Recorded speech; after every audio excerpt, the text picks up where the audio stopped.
YouTubers.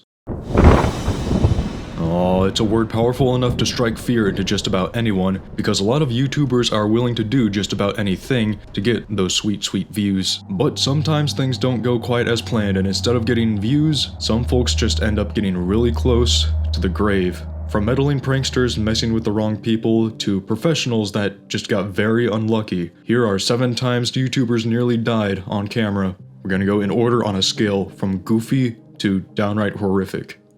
Starting with Number 7. Jack Doherty. Our journey begins not on YouTube, but in the dark, forsaken land known as Kick. Kick is a live streaming platform known to have much looser rules than the likes of Twitch and YouTube, which is why many YouTubers prefer to stream on the platform. Jack Doherty is no exception. With over 15 million subscribers on YouTube, Jack is most known for his various stunts and prank videos. Many of these videos, while deemed safe for YouTube uploading, are not considered safe for YouTube live streaming. Kick, however, loves this stuff. Well, most of it at least. For you see, on October 5th, 2024, Jack Doherty managed to get banned from the platform. How? Well, if you have been on the internet in the past few months, you might already know how. While driving his McLaren 570S, valued at around $200,000, Jack decided he wanted to devalue it really quick. And I'm not talking about the paint job that he gave it. While live streaming on Kick, Jack was driving his McLaren in suboptimal highway conditions, with rain and fog limiting his driving abilities. But what perhaps limited his ability to drive in a straight line the most was Jack staring a hole through his phone, reading Kick chat. And all of these ingredients put together led to this. Okay, so let's break this down. Again, driving conditions here aren't perfect, and we can see some split attention between the road and the phone screen.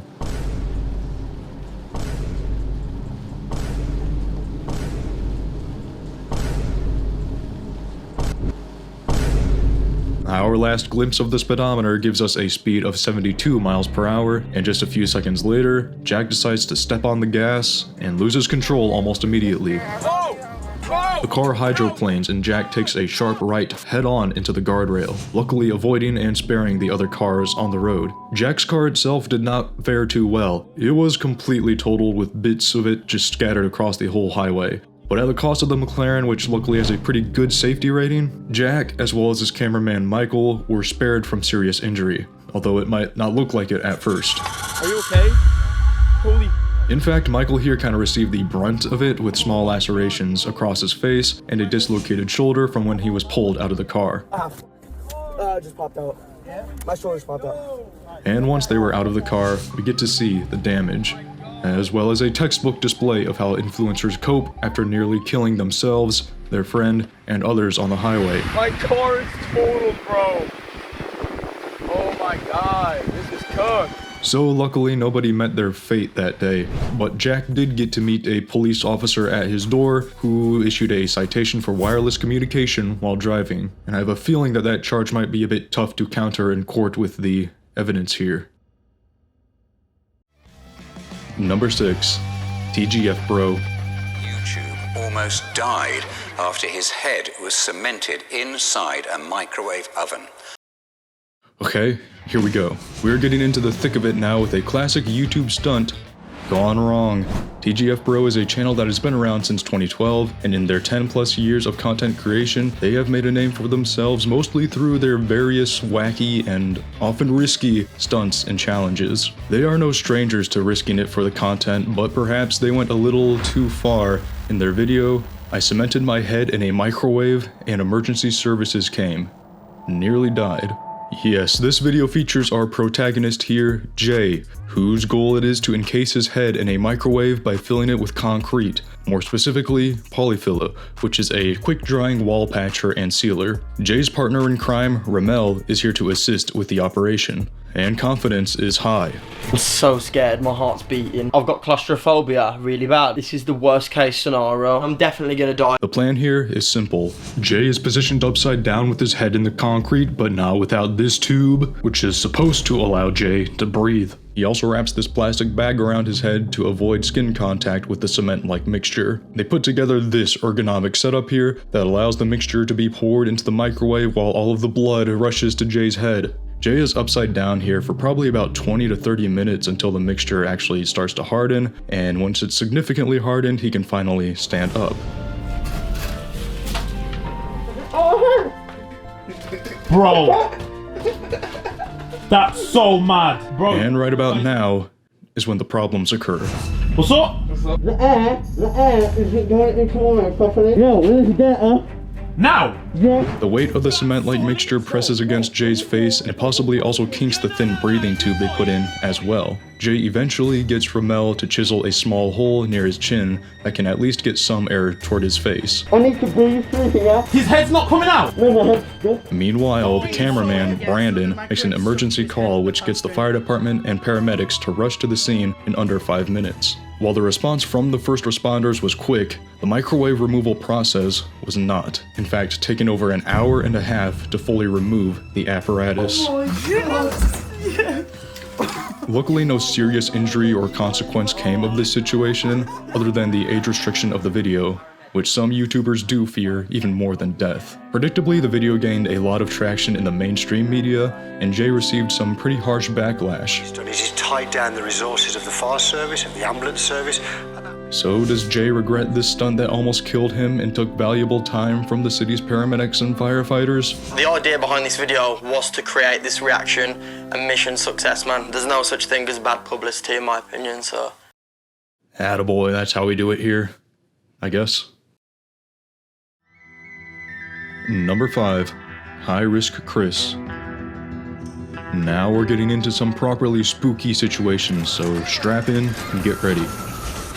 High Risk Chris, or Chris Risk, yes, that is his actual name, which is pretty awesome, is an experienced storm chaser and content creator. Chris has created a variety of high-quality videos and short documentaries that range from breaking down historic, devastating storms to others where he chases them firsthand. And in his video accurately titled, "I was inside a tornado and almost died," you can say he got a little too close for comfort here. Storm chasing, and tornado chasing in particular, is a pursuit that requires a lot of patience, dedication, and discipline, since tornadoes are rare and very hard to predict with great accuracy. On October 4th, 2023, Chris's patience, dedication, and discipline for sure were tested when he made a far drive out to Lewistown, Illinois, where tornadoes were not certain, but forecasted with a decent probability. Chris begins to follow a storm that puts on a pretty fantastic lightning show, but all seasoned storm chasers know that you'll never see a tornado form unless you utter the magic words. I don't think that's gonna produce a tornado, but... And soon enough, Whoa, look at this thing! a large EF3 tornado begins forming and growing rapidly. And when a tornado looking like this doesn't seem to be moving either left or right, it usually means one thing. It's coming right at us! And in a situation like this, every second counts when attempting to escape. And Chris takes 34 of these precious seconds until he finally starts hauling it in a direction that puts him in a suboptimal spot. Oh my god! As he gets closer to the tornado, which at this point is wrapped in rain and incredibly difficult to see, Chris also has trouble seeing this road right here, which is his last opportunity for escape. He instead comes to this intersection, which he cannot exit out of because of oncoming traffic also outrunning the twister. So in a last-ditch effort, he turns around to escape the tornado and heads right into the tornado. We're coming back!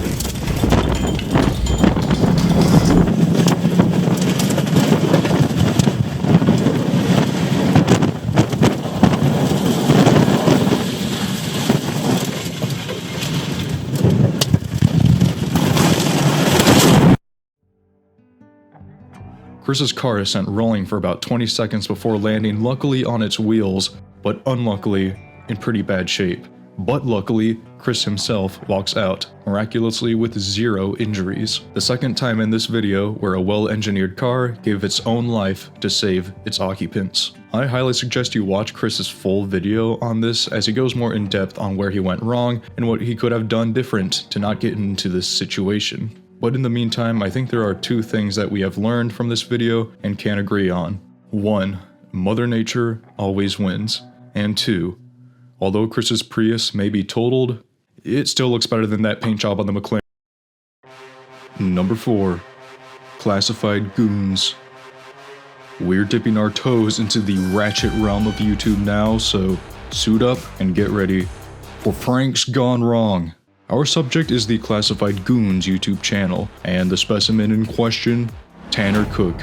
Tanner is the lead of this YouTube channel and is known for making mostly harmless prank videos that are usually pretty well received. Okay, I may have told a fib. These videos often cross the line from harmless pranks to prankless harms, as they often feature Tanner and company awkwardly just harassing people and trying to get a reaction. And boy did they get a reaction in their video titled, well, this prank here actually didn't make it into a full video. Why is this?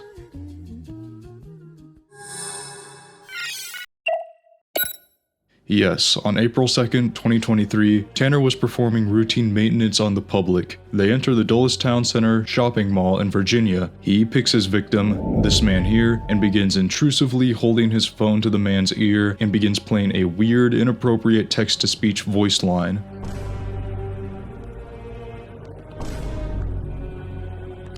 The man, likely confused and feeling threatened by Tanner's imposing stature and unknown intentions, repeatedly tells Tanner to stop while trying to walk away.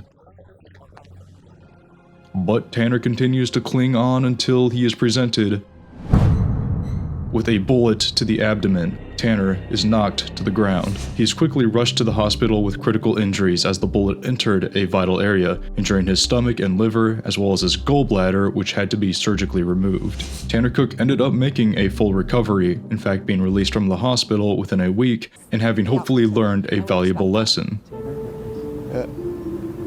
Let's go. Anyways, Tanner lives to prank another day, his YouTube channel still existing, somehow. And the man who fired the bullet ended up serving 8 months in jail for unlawful discharge of a firearm within an occupied dwelling. So did Tanner really deserve to get shot in this situation? No. Did he deserve the spitballs and swirlies given to him by the entire world and media? Probably. A Virginia man who pranks people for YouTube videos was shot while tricking someone in a mall. Good. A 106-year-old woman in the Philippines has become... Number 3. Anthony Vela. Welcome to the world of paramotoring, an accessible, thrilling, and very exposed form of flight, which consists of strapping a big motor and fan onto your back, tying a parachute or wing on, and taking off into the heavens. Okay, there's a bit more to it than that, and there's especially quite a bit more involved to make sure that once the pilot takes off from the ground, they don't come back down in an unexpected fashion. This would be known as crashing. And YouTuber and experienced paramotorer Anthony Vela got to experience this nightmare firsthand. On April 22nd, 2024, Anthony took off for a test flight in West El Paso, Texas. He was testing a new wing that is known for its high top speed, and which would be the fastest wing Anthony had ever flown. And during his second test flight of the day, Anthony reaches his top speed. 48 miles per hour, come on, baby! And as you can probably tell, this is where everything went wrong. But let's bring it back quick. Before the flight, during his pre-flight preparation and inspection, Anthony simply wasn't thorough enough in checking all of the lines connecting the paramotor wing to the actual paramotor. When he is in flight, one or more of these lines becomes deformed. This causes one side of the wing to pull back violently, and the entire rig and its pilot are sent hurtling 85 feet into the desert ground. Anthony's GoPro and 360 camera captured the entire event from crash to rescue.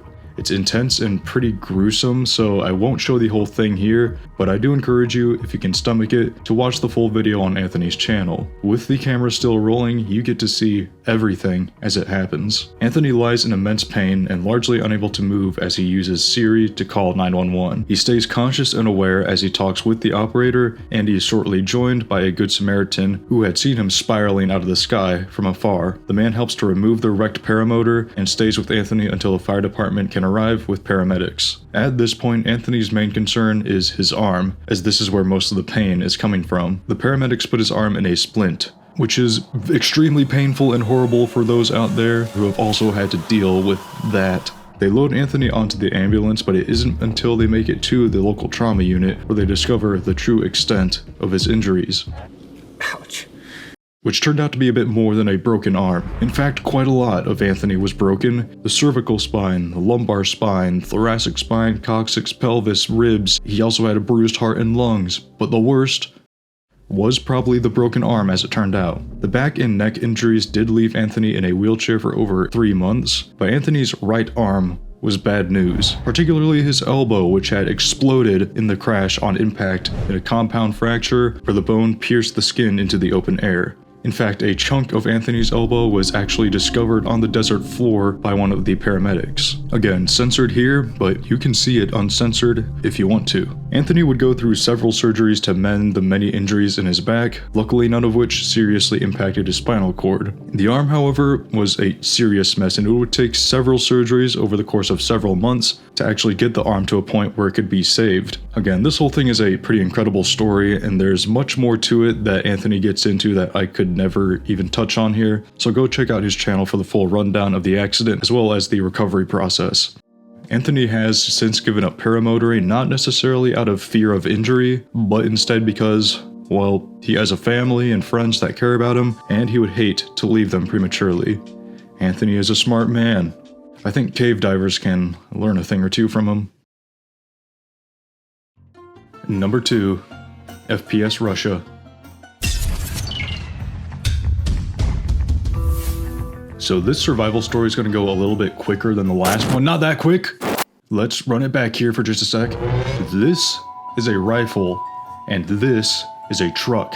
And inside of that truck is 15 pounds of a magical fun powder known as tannerite. Okay, now FPS Russia is a YouTube channel run by Kyle Lamar Myers, and although it has been inactive for a while, which is a whole story on its own, anyone who's been on YouTube for a long time knows how huge this channel used to be in the early 2010s. FPS features Kyle, a red-blooded American, under a Russian persona, showcasing a variety of firearms and explosives in a variety of fun ways.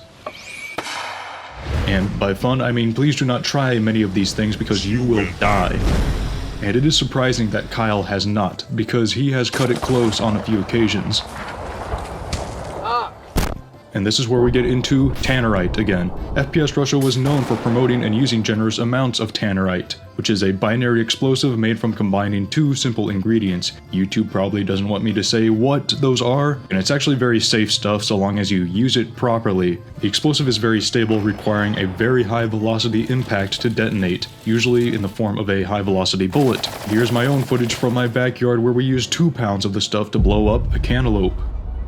We took 2 very important precautions here. Firstly, stay very far back to avoid getting hit with shrapnel, and second, make sure that what you're blowing up, like a cantaloupe, doesn't create deadly shrapnel in the first place. So here we are, about 150 feet away from the target, 1 truck, 15 pounds of tannerite, and maybe a little shrapnel going.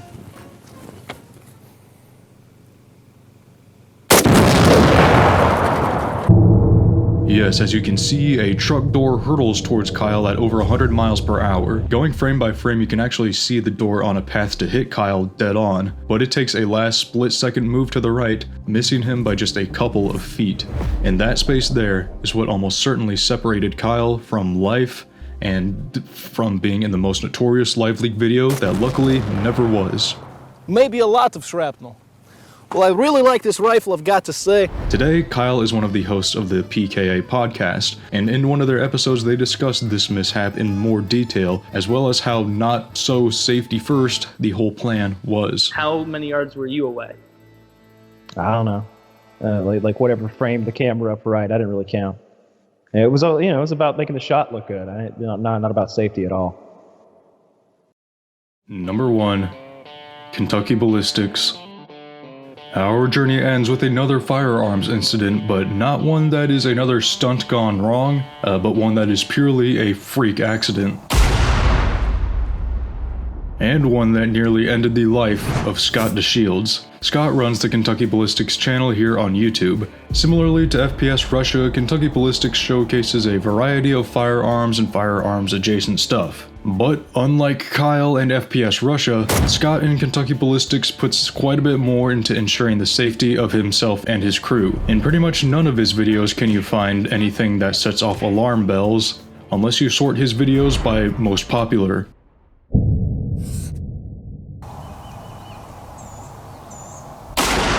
Okay, if you have never fired a rifle before, this here is not supposed to happen. The day is Friday, April 9th, 2021, and Scott here is doing a fairly simple, routine video. He's using this rifle, a Serbu RN50, to fire high-caliber 50 BMG armor-piercing rounds into a fire hydrant to see what kind of damage they can do. These specific rounds are known as slap rounds. These specific ones are no longer manufactured, so Scott had to purchase his from a reputable source so he could trust that they were true military rounds that hadn't been tampered with in the many decades they've been sitting around. Scott fires off several of the rounds, noticing how they are acting inconsistently.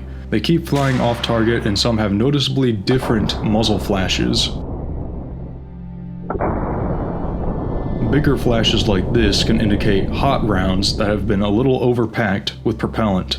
And the last round of the day turned out to be a little more than a little overpacked. In an instant, the rifle explodes, and Scott is in a world of trouble. The rifle's stock right here slams down into his hand, breaking his finger, and the little cap here that screws onto the back of the barrel once loaded shears off into his right cheek, breaking his orbital bone, nose, and eye socket, causing immediate blindness in his right eye. But it gets much more grim, as en route to his face, this cap took with it these two little bits of metal that stick up on either side of the rifle.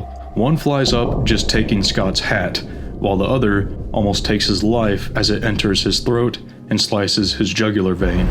A vein that, if fully severed, can lead to death in about 30 seconds. Luckily, Scott was not working alone, and his dad was on site to try to save his life. Having assessed Scott's injuries with the conclusion of not good, his dad has Scott shove his own thumb deep into his neck to slow the bleeding before getting into their truck and hauling it to the hospital. While his dad is busy driving, Scott calls the hospital himself. The conversation with the operator actually gives Scott something to focus on in order to stay awake, since if he blacks out, his thumb will slump out of his neck and he won't make it.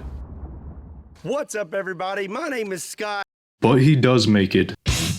Scott is quickly airlifted to a hospital in Nashville, Tennessee, where he is stabilized and put through several surgeries to mend the entire mess that the shrapnel from the rifle caused. The specific piece that sliced his jugular had actually made it all the way down into one of his lungs, which had collapsed as a result. This required his entire chest to be open for repair of his lung and jugular vein, and luckily said repair went pretty well. Surgery done to his face also went pretty swimmingly, with his right eye regaining sight in about 24 hours after the explosion. Scott was only in the hospital for 8 days until he was released, and back to uploading on YouTube where he explained the entire incident in full detail. He actually ended up healing pretty quick, even making another video where he recreated the explosion with a ballistics gel dummy. It's a fascinating video and I highly encourage you to watch it, along with his original video explaining the incident in more detail. I know I've given you a lot of homework with all of these videos to watch, but don't complain, because your day could be much worse. I need to breathe.